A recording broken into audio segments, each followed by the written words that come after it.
শাশুড়ি আর বউ মানুষের মুখে বলে একজন আরেকজনকে মেয়ের মতে আর মার মতে দেখতে হয়, কিন্তু বাস্তব পরিস্থিতিতে তা দেখা যায় না।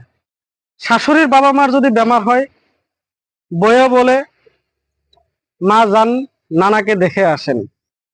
আর বউয়ের বাবা মার যদি বেমার হয়, তাহলে শাশুড়ি বলে কয়েকদিন পরেই তো যাও, বেশি তো একটু অসুস্থ হয় নাই, বাসায় কাম আছে, আমিও অসুস্থ।